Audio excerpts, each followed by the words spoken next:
चलिए अपने आत्मा के ज्ञान और ध्यान की ओर।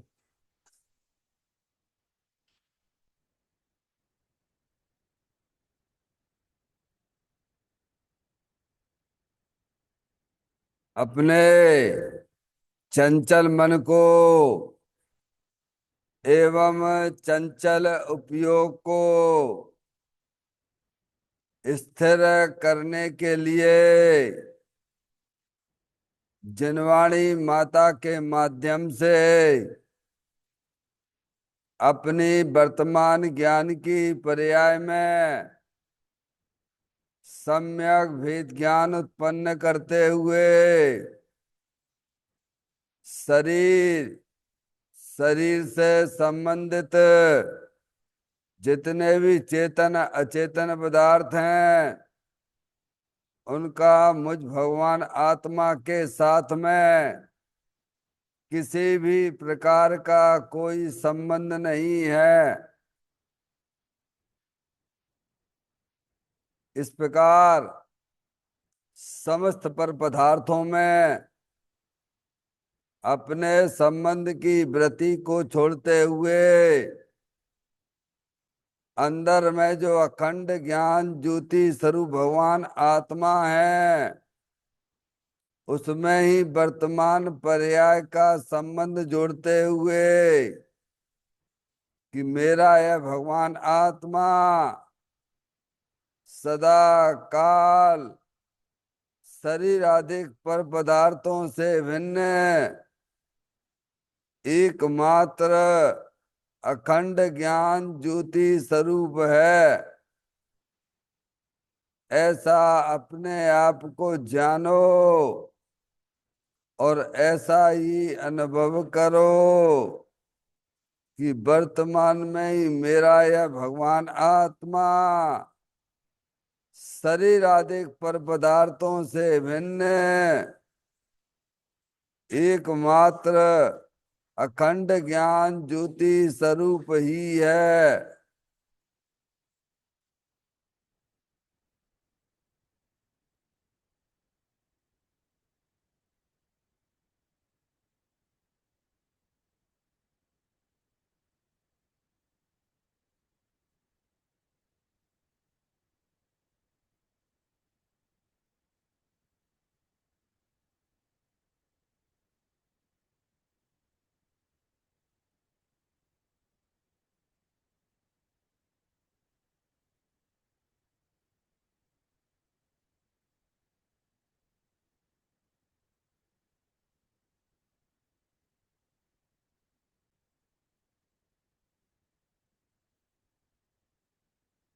इसी प्रकार से संसार अवस्था में आत्मा की पर्याय में जो विविध प्रकार के पुण्य पाप के परिणाम दिखाई देते हैं वे समस्त परिणाम पर द्रव्यों के लक्ष्य से होने वाले भाव हैं।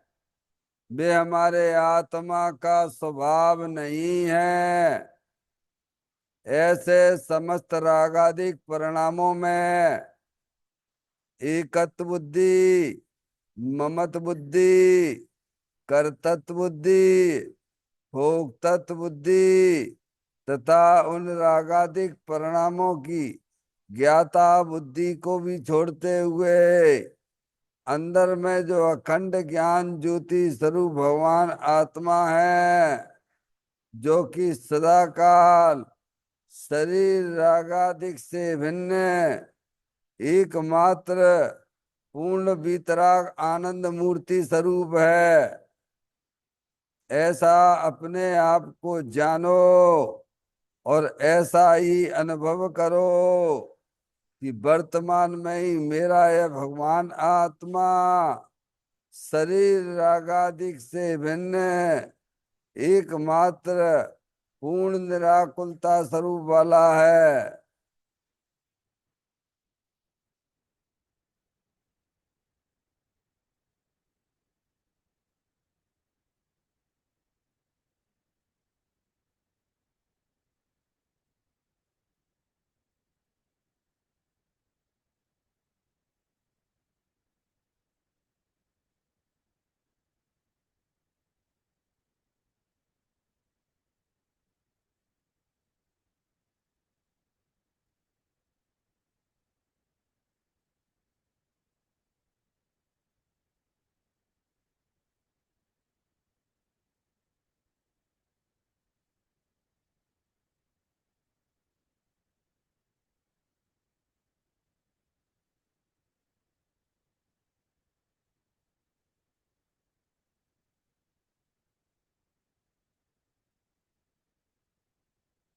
इसी प्रकार से संसार अवस्था में आत्मा की पर्याय में जो पर के लक्ष्य से होने वाला ज्ञान है, वह परलक्षी ज्ञान भी हमारे आत्मा का स्वभाव नहीं है।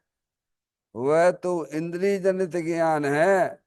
इस प्रकार शरीर, रागादि और परलक्षी ज्ञान के पर्यायों से विभिन्न मैं तो एकमात्र अखंड ज्ञान ज्योति स्वरूप भगवान आत्मा हूँ, ऐसा अपने आप को जानो और ऐसा ही अनुभव करो कि वर्तमान में ही मेरा यह भगवान आत्मा शरीर, रागादि और खंड खंड ज्ञान की पर्यायों से विभिन्न एकमात्र अखंड ज्ञान ज्योति स्वरूप है, ऐसा अपने आप को जानो और ऐसा ही अनुभव करो कि वर्तमान में ही मेरा है भगवान आत्मा शरीर, रागादिक और खंड खंड ज्ञान की पर्यायों से भी भिन्न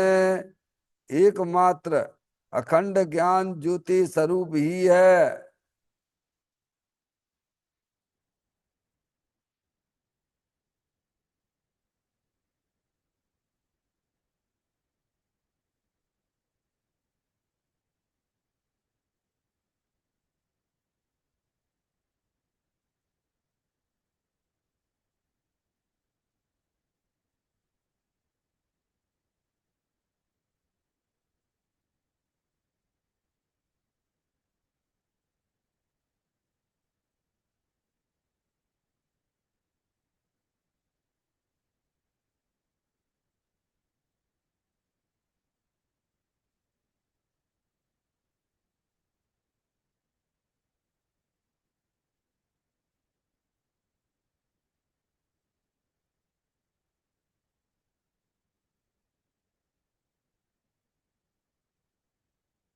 द्रव कर्म, भाव कर्म, नो कर्म रहित शुद्धात्म स्वरूपो हम।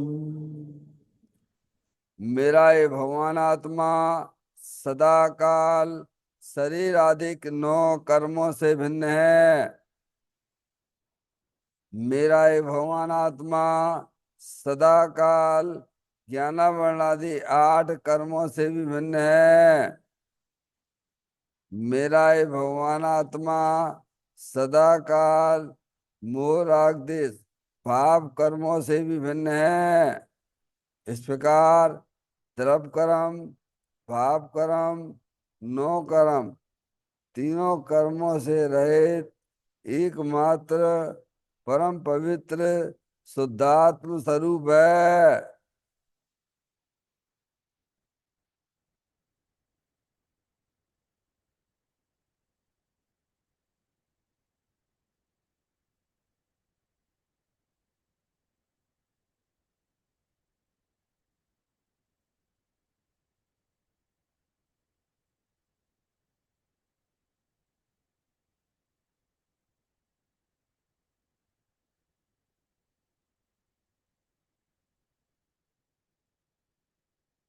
ओम नमः सिद्धेभ्य। ओम नमः सिद्धेभ्य। ओम नमः सिद्धेभ्य। चिंतामणि सम स्वयं का चैतन्य तत्व महान है। निज का करूं मैं चिंतवन, निज का करूं श्रद्धान में।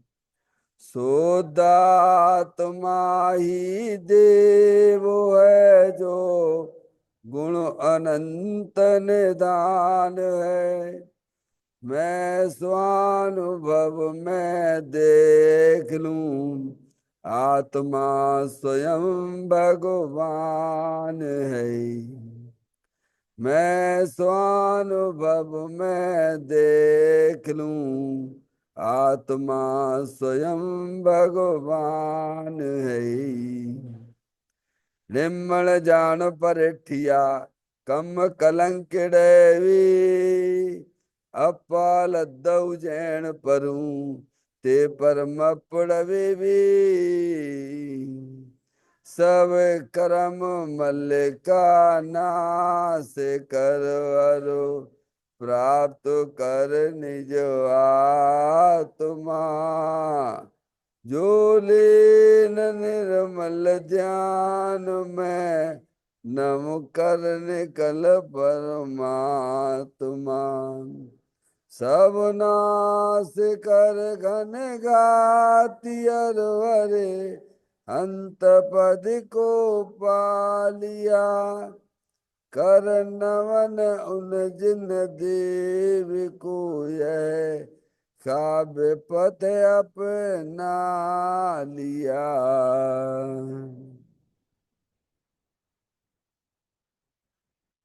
श्री योगसार जी नामक परम अध्यात्मिक ग्रंथ स्वाध्याय हेतु में विराजमान है। आज से 1400 वर्ष पहले इस महान पवित्र ग्रंथ की रचना दिगंबर संत योगेंद्र महाराज जी हुए हैं। उन्होंने इस महान पवित्र ग्रंथ की रचना की और उन्होंने इस ग्रंथ का नाम योगसार जी रखा। योगसार जी का सीधा सा अर्थ है मुक्ति के मार्ग में। योग का मतलब जोड़ होता है। किसका किसके साथ में जोड़ करना? तो अत्यंत परमात्मा कहते हैं कि अपनी वर्तमान शुद्ध ज्ञान की पर्याय का अंदर में जो अपना त्रिकालिक ध्रुव भगवान आत्मा, जो कि सदा काल द्रव्य कर्म भाव कर्म नो कर्म से रहित एकमात्र अखंड ज्ञान ज्योति स्वरूप है। ऐसे गायक प्रभु परमात्मा में अपनी वर्तमान शुद्ध ज्ञान की पर्याय का संबंध जोड़ने का नाम योग है, जिसे शास्त्रीय भाषा में सम्यक दर्शन सम्यक ज्ञान भी कहते हैं। और उस चैतन्य भगवान आत्मा में ही अपनी वर्तमान पर्याय को मग्न कराना, लीन करना, स्थिर करना, उसे सार कहते हैं, यानी सम्यक चारित्र कहते हैं। तो योग सार क्या हो गया? सम्यक दर्शन, सम्यक ज्ञान, सम्यक चारित्र वाली निर्मल पर्याय, पवित्र पर्याय, जो अपने आत्मा के आश्रय से प्रकट होती है, इसे यहाँ योग सार कहते हैं। देखिएगा, योग सार ग्रंथ के माध्यम से हम और आप यहाँ पर 62वें नंबर की गाथा का स्वाध्याय चल रहा है, जिसमें दिगंबर संत हमें यह बतलाना चाहते हैं इस गाथा के माध्यम से कि आत्म अनुभव का फल केवल ज्ञान और अविनाशी सुख है। तो आत्म अनुभव किसे कहना? कि अपनी आत्मा को अपना जानना, अपनी आत्मा को अपना मानना और अपनी आत्मा में ही अपने उपयोग को लगाना, समझ में आया?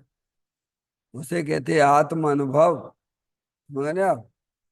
यानी वर्तमान शुद्ध ज्ञान की पर्याय का परद्रव प्रभाव और पर्याय से भी विमुख करते हुए अंदर जो चेतनेश्वर भगवान आत्मा, जो कि ज्ञानानंद मूर्ति स्वरूप है, सुख शांति के भंडार स्वरूप वस्तु है, ऐसे ज्ञायक प्रभु परमात्मा का अनुभव करना, उसे कहते आत्म अनुभव।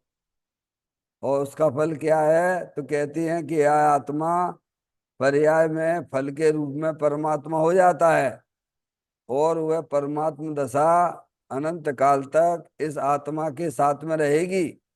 अब उसका कभी भी विनाश होने वाला नहीं है। ये आत्म अनुभव का फल है। देखिए, गाथा का पाठ करते हुए कुछ पॉइंटों पे विचार करना है। अपना तो आत्म में रहे तो कौन सा फल ना मिले, बस हो या केवल ज्ञान एवं अख्यानंद परिणमे। देखिएगा पॉइंट पर।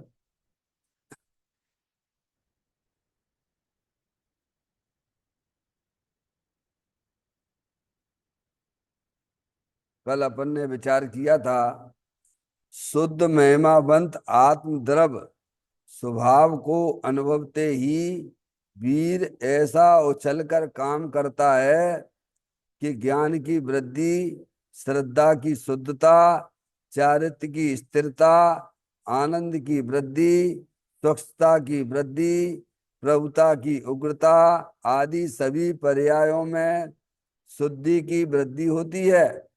अनुभव होते ही वीर का स्वर जागृत होता है, अल्प काल में विकल्प तोड़कर निर्विकल्पता प्राप्त करता है। क्या बता रहे इस पॉइंट पर? कहते हैं शुद्ध महिमावंत आत्मद्रव्य स्वभाव को, यहां तक रुको, है नहीं? देखो, द्रव्य जो वस्तु है ना शुद्ध है नहीं? अपनी जो चेतन आत्म वस्तु है शुद्ध है। प्रत्येक द्रव्य से शुद्ध ही होता है। शुद्ध इसीलिए है कि उसमें, उस द्रव्य में किसी परद्रव्य की मिलावट होती नहीं है। जड़ में चेतन नहीं होता, चेतन नहीं मिलता है, चेतन में जड़ नहीं मिलता है। समझ गए नहीं आप? ये अनादि अनंतता द्रव्य की शुद्धता है। इसीलिए यहाँ पर शुद्ध बात कही। शुद्ध क्या, शुद्ध का मतलब क्या है? द्रव्य जो वस्तु है ना, जीव द्रव्य है ना, जानने देखने वाली चेतन आत्म वस्तु है ना, वो शुद्ध है। शुद्ध क्यों है? क्योंकि एक द्रव्य में दूसरे द्रव्य की मिलावट होती नहीं है। ये अनादि अनंत द्रव्य की शुद्धता है। समझ गए नहीं आप? वंदना समझ में आती है? शुद्धता का मतलब क्या है? कि एक द्रव्य दूसरे द्रव्य में मिलता नहीं है, प्रवेश नहीं करता है। ये द्रव्य की शुद्धता अनादि अनंत है। समझ गए नहीं आप? जो शुद्ध जाने जीव को, वह शुद्धता को प्राप्त हो, तो अपना जीव द्रव्य शुद्ध है। क्योंकि इसमें ना तो कर्म घुस रहे हैं, ना इसमें शरीर घुसता है, और ना इसमें राग आदि परिणतियां घुसती हैं। इसीलिए द्रव्य तो शुद्ध ही है। समझ में आएगी? हम्म? और वो सिद्ध और शुद्ध द्रव्य कैसा है? तो कहते हैं कि महिमावंत है। उसकी क्या महिमा करें? महिमावंत की कल चर्चा करी थी नहीं? अपन दुनिया के पर पदार्थों की खूब महिमा करते रहते हैं, वे महिमावंत नहीं है। महिमावंत तो अपना द्रव्य है। क्योंकि अपना चेतन द्रव्य ही नहीं हो तो पर पदार्थों को जानेगा कौन? सबसे महिमावंत तो अपना द्रव्य ही है। जानने देखने वाली चेतन आत्म वस्तु वही महिमावंत है। समझ में नहीं आई? उसकी क्या महिमा करी जाए? कैसे करूं गुणगान प्रभु जी तेरो, कैसे करूं गुणगान, सारी पृथ्वी कागज बनाऊं, समुद्र जल की स्याही लाऊं, तो भी ना हो तेरा बखान प्रभु जी तेरो, कैसे करूं गुणगान। ऐसा महिमावंत पदार्थ है। समझ रहे आप? अज्ञानी जीव पर द्रव्यों की महिमा करते हैं, और ज्ञानी कहते हैं नहीं, चेतन द्रव्य महिमावंत है। अगर वो ना होता तो पर द्रव्य को जानता कौन? तो महिमावंत कौन हो गया? इस दुनिया में, इस जगत में महिमावंत कौन है? इस दुनिया को जानने वाला महिमावंत है। दुनिया महिमावंत नहीं है। समझा? इस दुनिया को जो जानता है वह चेतन द्रव्य ही महिमावंत है, इतना महिमावंत है। समझे आप? तो कहा उन्होंने शुद्ध भी है और महिमावंत भी है। आत्म द्रव्य किसकी बात है? अपने द्रव्य आत्म वस्तु की बात है। स्वभाव को अनुभवते ही, यानी अब अनुभवते यानी स्वभाव की दृष्टि करना, यही उसका अनुभव है। क्या है? अनुभव करने वाली पर्याय है। कौन है? जगत में कोई भी वस्तु, कोई भी द्रव पर्याय के बिना नहीं होता है। समझ गए ना आप? आत्मा की पर्याय क्या है? जानना देखना आत्मा की पर्याय है। श्रद्धा आत्मा की पर्याय है। समझ में आए? जैसे शरीर, ये शरीर है ना, तो शरीर के अंग उपांग, समझ गए ना? अंग उपांग क्या है? ये हाथ क्या है? शरीर का अंग है। समझ गए ना आप? इसके उपांग उंगली, उंगली, समझ गए आप? तो ऐसे ही अपना चेतन भगवान आत्मा जानने देखने वाली पर्याय, समझ गए आप? वो आत्मा की पर्याय है। अब वो अनुभव करती है। अनुभव कब होगा? जब पर्याय द्रव के सन्मुख होकर काम करती है, यानी द्रव रूप अपने आप को देखती है, वही वास्तव में अनुभव है नहीं? दूसरी भाषा में ये कहो कि एकाग्र चिंता निरोधो ध्यानम। समझ में आया? जब उपयोग एक को अग्र करता है, एक को मुख करता है। उपयोग कौन करता है? पर्याय। एक को मुख करे, समझ रहे आप? एक को मुख करे, उसे कहते हैं धर्म ध्यान भी कहते हैं। क्या करते हैं? जब ये आत्मा को मुख करती है तो उसका नाम धर्म ध्यान कहलाता है। अज्ञानी जीव पर्याय में आर्त ध्यान और रौद्र ध्यान करते हैं। वे पर पदार्थों को मुख करते हैं, इसीलिए उनकी पर्याय में आर्त ध्यान रौद्र ध्यान चलता है। और ज्ञानी अपने चेतन भगवान आत्मा को मुख करता है तो उसे धर्म ध्यान कहते हैं। क्या समझ में आएगी बात? ध्यान के बिना तो जगत में कोई जीव द्रव है ही नहीं है। अज्ञानी जीव पर द्रव्यों का बारे में सोचता रहता है, विचार करता रहता है, ज्ञान का गेय बनाती रहती है। इसीलिए उनकी पर्याय में आर्त ध्यान और रौद्र ध्यान चलता रहता है। और वे आर्त ध्यान रौद्र ध्यान वे संसार के कारण है। ज्ञानी अपनी पर्याय में, शुद्ध ज्ञान की पर्याय में अपने चेतन भगवान आत्मा को मुख करता है। समझ में आए? आत्मा के संयोग में शरीर है, कर्म संयोग में है, रागादिक परिणतियां भी शुभाशुभ भाव रूप से संयोगी भाव भी हैं, पर मुख्य और आत्मा भी है। अब उसमें मुख्य किसको किया उसने? है पारसमणि। जैसे शादी ब्याह में नहीं जाती हैं, पत पत्नी जाते हैं, तो जो है भोजन में बैठते नहीं सब, उसको हमारे यहाँ बोलते पांत। पांत में बुलाते नहीं है? पंगत, पंगत, पंगत में पत पत्नी गए हैं। हैं? पहले होती थी, समझ में नहीं आप? अब तो बफर सिस्टम वगैरह जो भी कुछ है, समझ नहीं आप? तो है क्या बता रहे?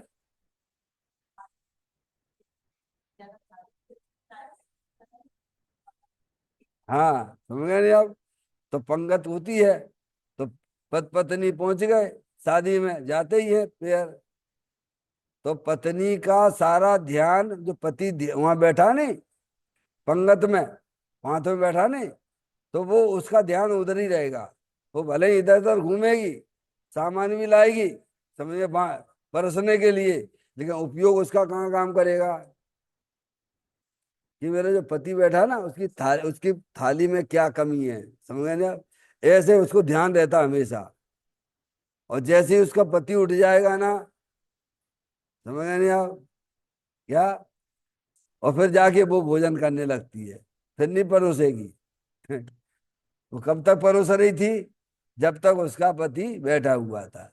तो पत्नी का ध्यान उसके पति की तरफ रहता है, जबकि सब है वहां पे। ऐसा नहीं है, पुरुष भी है, महिलाएं भी है, पर ध्यान किसका है उसका? उपयोग कहाँ काम कर रहा है?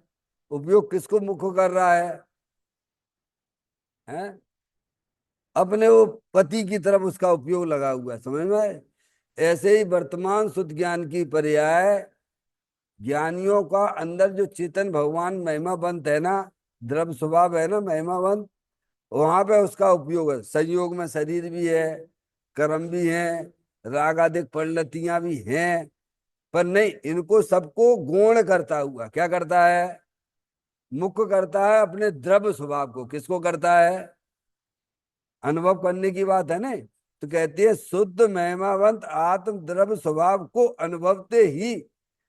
कब होगा अनुभव? जब उपयोग उसको निशाना बनाएगा। किसको? अपने द्रव्य स्वभाव जो वस्तु है कि नहीं है, उसको ज्ञान की पर्याय में मुख्य करेगा। और गुण क्या हो गए? गुण सब हो गए। क्या हो गए? शरीर भी गुण हो गया, शरीर से संबंधित जितने भी चेतन अचेतन पदार्थ है वे भी गुण हो गए। समझ में आया? अंदर कर्मों की रचना है वो भी गुण हो गई। रागादिक परिणतियां शुभाशुभ भाव हैं वे हैं, पर वे भी गुण रूप से हैं। उसकी दृष्टि में, ज्ञानी की दृष्टि में मुख्य क्या है? उसको कहते अनुभव, उसको कहते धर्म ध्यान। एकाग्र चिंता निरोधो ध्यानम। एक को मुख्य करना और दूसरे को गौण कर देना। क्या कर देना? हो ही गए, मुख्य गौण हो गए ना। उसने अपने लेडीज ने उस अपने पति को मुख्य किया, बाकी के सब सब कैसे हो गए? सब गौण हो गए। आई बात समझ में? अपन भी यही करते कि नहीं करते हैं? अपने लोगों को मुख्य करते हैं, बाकी के लोगों को गौण कर ही देते हैं। समझ ना? तो यहाँ धर्म के काम में भी यही करना है। क्या करना है? अपने चेतन भगवान आत्मा का परिचय करके उसको मुख्य करना। किसमें? ज्ञान की पर्याय में। समझ गया? तो कहते हैं शुद्ध महिमावंत आत्म द्रव्य स्वभाव को अनुभवते ही। अब पर्याय जो है शुद्ध ज्ञान की, जो पर्याय द्रव्य की पर्याय है ना, शुद्ध ज्ञान की पर्याय, तो वो अंतर अंदर में अपने चेतन भगवान आत्मा को निहारती है। क्या करती है? अनुभव करती है। अनुभव यानी उस रूप अपने आप को देखती है। क्या? ज्ञान का परिवर्तन किधर हो रहा है? बहिर्मुख होगा ज्ञान तो आत्मा का अनुभव नहीं होगा। उसमें तो आर्त ध्यान रौद्र ध्यान होगा। क्या होगा? उपयोग की बहिर्मुखता आर्त ध्यान रौद्र ध्यान को बताती है। उपयोग की अंतर्मुखता धर्म ध्यान को बताती है। वो आत्मा अनुभव है। तो कहते हैं कि आत्म द्रव्य स्वभाव को अनुभवते ही, यानी उपयोग जब अंतर्मुख होके कार्य करता है तब वीर ऐसा उछलकर काम करता है। क्या? ऐसा वीर उछलता है। समझा नहीं आप? उसके बताएंगे कि ज्ञान की वृद्धि हो जाती है। क्या हो जाती है? ये दोबारा मैं इसीलिए ले रहा हूं, आप लोग उस पर विचार करो। बहुत मार्मिक पॉइंट है। लोगों को लगता है कि धर्म करने से, धर्म का क्या है, आत्मा आत्मा जानने से क्या होता है? देखो ये होता है। क्या होता है? ज्ञान की वृद्धि होती है। क्या होता है? ज्ञान की वृद्धि यानी ज्ञान में जो है स्वच्छ निर्मलता प्रकटता हो जाती है। पहले ज्ञान अज्ञान दशा में मलिन हो रहा था, मिथ्या हो रहा था, उसमें स्पष्टता नहीं थी। क्या? क्या होता है? ज्ञान की वृद्धि, अब अंदर ही ज्ञान निर्मल हो गया। कैसा हो गया ज्ञान? अब जैसे सूर्य का उदय हुआ तो सब वस्तुएं अपन को स्पष्ट दिखने लगती हैं कि नहीं दिखने लगती हैं? प्रकाश करती हैं तो सब चीजें अलग अलग दिखती हैं कि नहीं दिखती हैं? वो अंधकार में तुम्हें क्या दिखेगा बोलो? हैं? अंधकार में क्या दिखेगा? कुछ नहीं दिखेगा। अज्ञानी का जो ज्ञान है वो अंधकार रूप में है। समझ गए? क्योंकि उसे ना तो शरीर का शरीर दिख रहा है, न कर्म दिखते हैं, न आत्मा दिखता है, न राग दिखता है। समझ गए? और जहाँ ज्ञान में ज्ञान अंतर्मुख होता है तो ज्ञान में सब चीजें भिन्न भिन्न रूप से प्रतिभाषित होती हैं। आप नहीं बोलते ज्ञान सूर्य का उदय जहाँ मंगल प्रभात कहलाता है, वस्तु का स्वरूप यथार्थ दिखे, नहीं इष्ट अनिष्ट दिखाता है। क्या भगवान? समझ गए आप? शरीर भिन्न दिखा, शरीर भिन्न दिखता है, अंदर में रागादिक परिणतियां भिन्न रूप से ज्ञात होती हैं, और अंदर चेतनेश्वर भगवान आत्मा। तो उसने उसको पकड़ लिया ना। शुद्ध ज्ञान की पर्याय ने किसको पकड़ा, किसको मुख्य किया? देखो जब तक ज्ञान अंदर में जाके अपने द्रव्य स्वभाव को नहीं देखेगा, तब तक क्या होगा? है, बाहर भटकेगा। और ज्ञान में वो जो है शुद्धि की वृद्धि भी नहीं होगी, ज्ञान में उतनी स्पष्टता नहीं होगी। समझे? ज्ञान जब ही शुद्ध कहलाता है, कब? स्वच्छता कब होती है ज्ञान में? निर्मलता कब आती है ज्ञान में? जब ज्ञान में संशय विपर्य अनध्यवसाय निकल जाता है।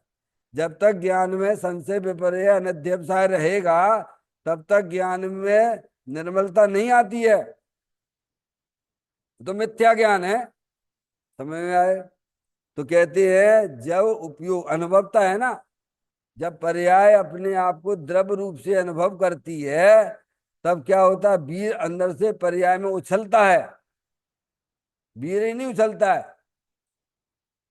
अनंत गुण उसकी पर्याय में व्यक्त होने लग जाती। शक्तियां जो थी वे पर्याय में व्यक्त होने लगती। कब होती हैं? जब उपयोग की अंतर्मुखता होती है तब होती हैं। तब की बात बता रहे ये, कह रहे हैं ना, आत्म द्रव्य स्वभाव को अनुभवते ही शब्द दिया ना। तो वीर ऐसा उछल कर काम करता है कि ज्ञान की वृद्धि होती है। देखो ज्ञान, ज्ञान निर्मल हो गया, अब धीरे धीरे वो अंदर डेवलपमेंट होता रहेगा। क्या होगा? केवल ज्ञान में बदल जाएगा। क्या होगा?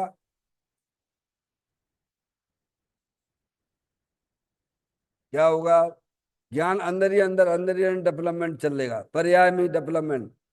देखो धर्म करने से ये काम होता है। समझे? ये नहीं है कि भगवान की पूजा भक्ति कर ली और वैसा हमारा कल्याण हो जाएगा। इससे कल्याण अगर होता होता हमारा तुम्हारा, तो अनंत बार तो तुम इससे बढ़िया काम कर चुके हो। क्या? मुनि व्रत धार अनंत बार गिरेबक उपजायो, पे निज आत्म ज्ञान बिना सुख लेस न पायो। अगर यही हमारा कल्याण का काम होता, धर्म की जो धार्मिक क्रियाएं जो हैं, समझ में आए, शुभ भाव, अगर वही हमारे अगर कल्याण का कारण होता, तो हमने इससे बढ़िया बढ़िया ही करी है क्रियाएं। जंगल में चले गए, मुनि बन गए और खूब ध्यान लगाया। किसका?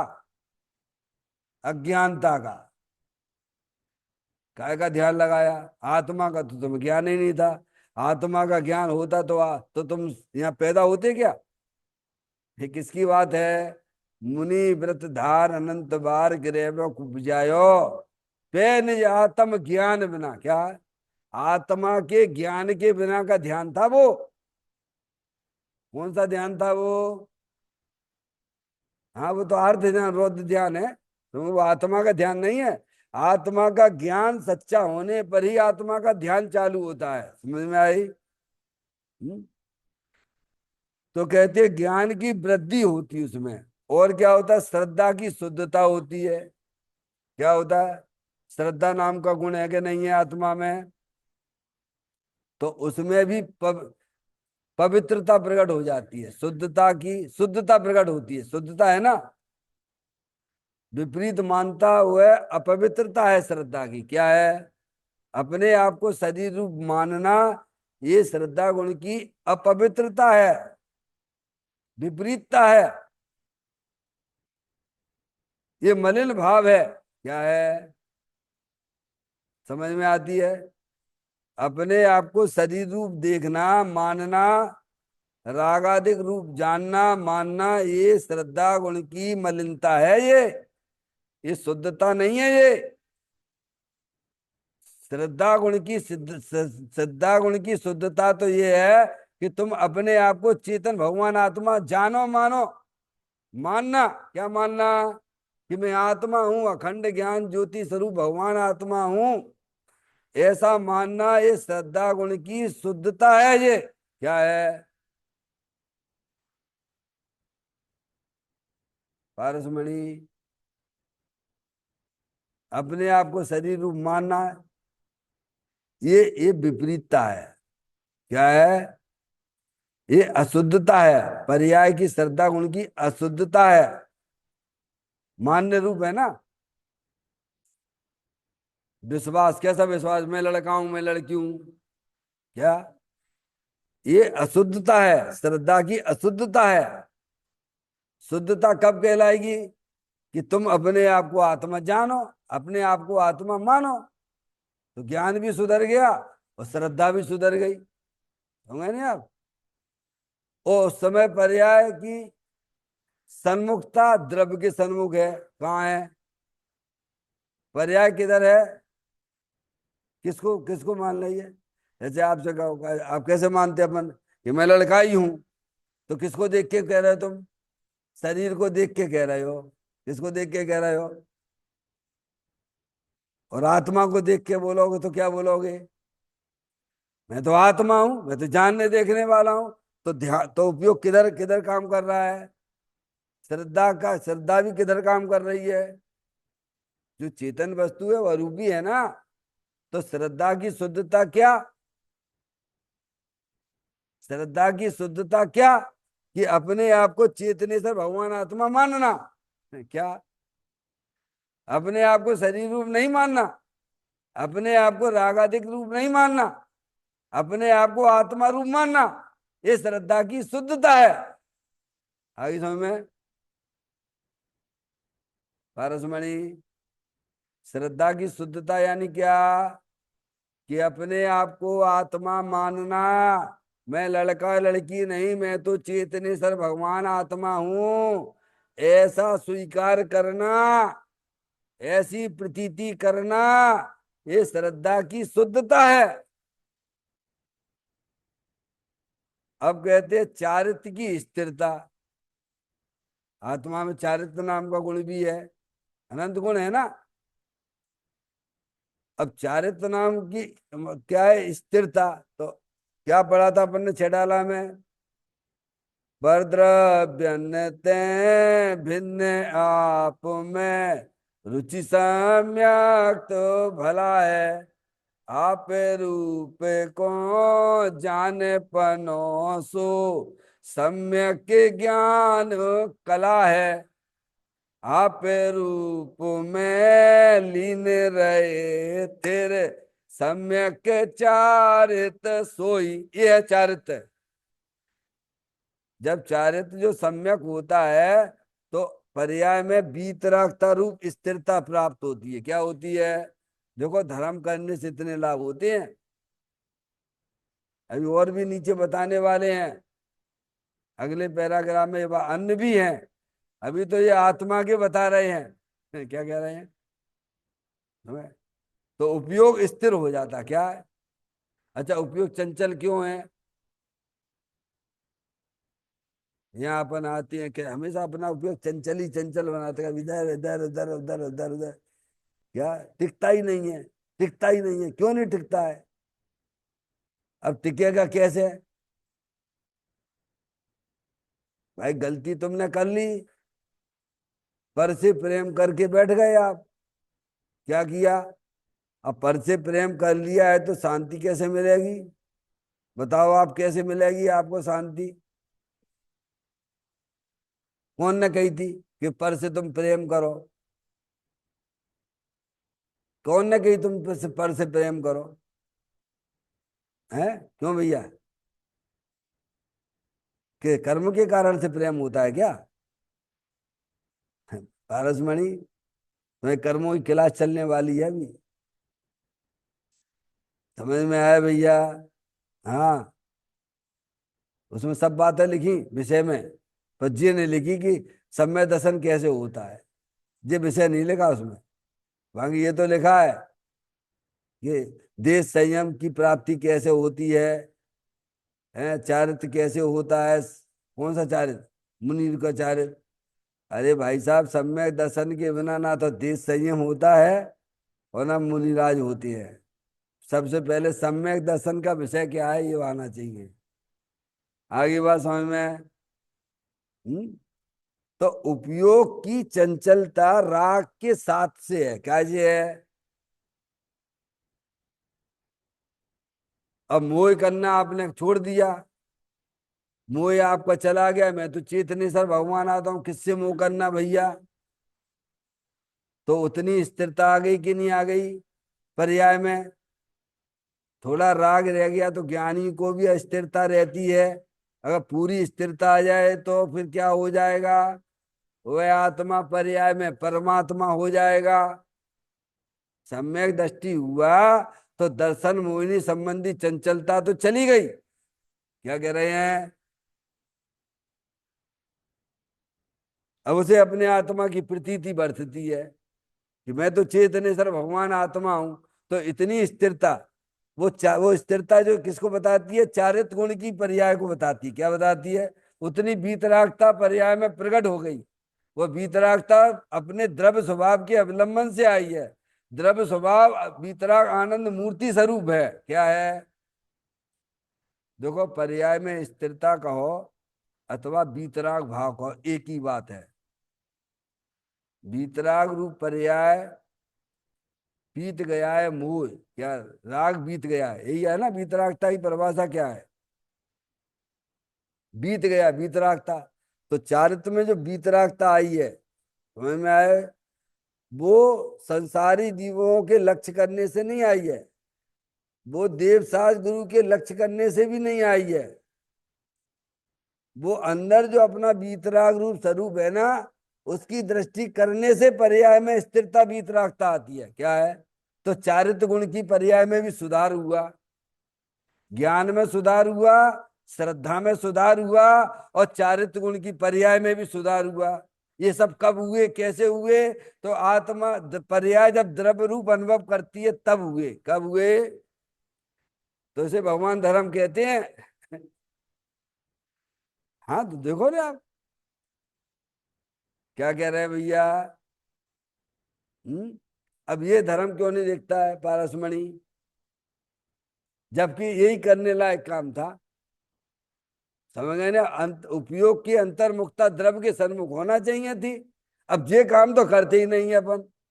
समझ में आई? धर्म के नाम पे बस कुछ नहीं, माला किसी ने माला जप ली, तो किसी ने भगवान की पूजा कर ली, किसी ने स्वाध्याय कर लिया। वो अंतर्मुख कब हो गए भैया? बाकी क्या प्लानिंग है? जबकि मेन काम तो ये था। सब काय के लिए थे? सब ये तुम्हारे जितने धर्म अनुष्ठान थे काय के लिए थे? अरे बच्चे बच्चियों की शादी करते हो भगवान, जब शादी करते हो तो उसमें मेन काम क्या है पारसमणि?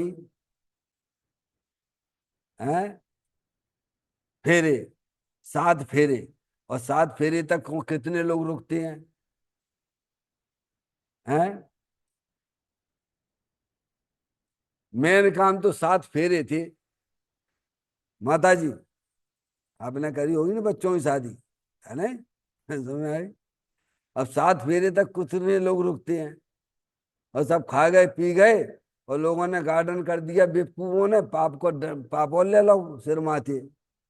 वहां में जितनी हिंसा भाई बहु पाप लेना पड़ा है संग है। और सब खाए पी के चले गए, और शादी भई नहीं। तभी तो कहते कि छठवीं 6 भावने तक लड़की बाप की कहलाती है। और साथ में जब भावने पड़े, तो उधर की हो जाती है, पति की हो जाती है। समझ में पूछा जाता है 7वें होने पर, 6वें पे क्यों? बोलो भाई क्या विचार है? समझ गए नहीं? अबे भी कुछ नहीं हुआ है। ये लड़का पसंद है कि नहीं है? सब बात इसकी मानोगे कि नहीं मानोगे पारसमणि? समझ में आए? हम्म? वो मेन काम था। शादी का मेन काम तो ये था, भावरे था। ऐसे ही जितने भी धर्म अनुष्ठान हम करती है, भगवान की पूजा कहो अथवा माला जपना कहो अथवा व्यवहारिक सामायिक कहो अथवा पाठ कहो अथवा जो ग्रंथ का स्वाध्याय कहो अथवा संबोधन रूप में कहो, वो सब काय के लिए है? हैं? बोलो काय के लिए है? कि उपयोग की सन्मुखता द्रव्य के सन्मुख हो। और वो काम नहीं हुआ तो हमने आपने पूर्व में सब यही किया धर्म के नाम पे। क्या किया है? एक आत्मा को छोड़ के सब धार्मिक क्रियाएं करी, और उसके फल में कहाँ घूम रहे हैं पारसमणि? अब पतो नहीं कब मनुष्य पर्याय मिलेगी, फिर जैन कुल मिलेगा। है क्यों भैया? कोई है उम्मीद है क्या इसके बाद? कीड़े मकोड़े बनना पड़ेगा। समझे नहीं आप? तो जैसे परिणाम होंगे उनके अनुसार गतियां मिलती हैं। तो कहते हैं चारित्र की स्थिरता होती है।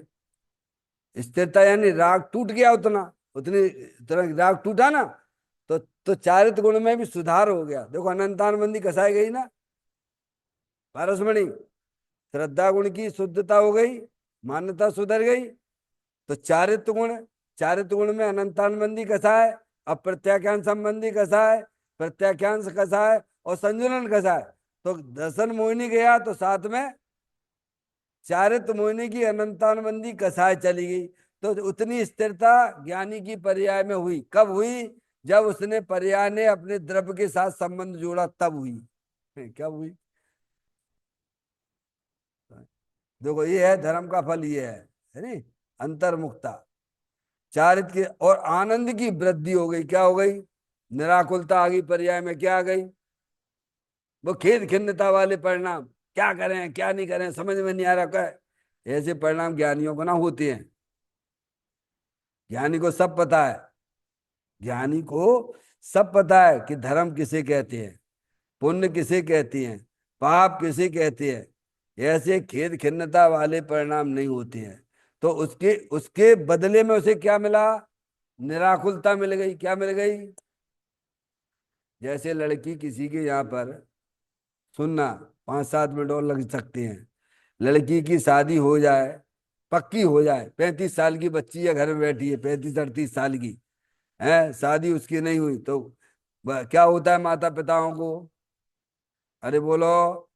जिनकी बच्ची घर में 35-38 साल की बैठी हुई है, उन माता पिताओं के हृदय पे क्या बीतती है?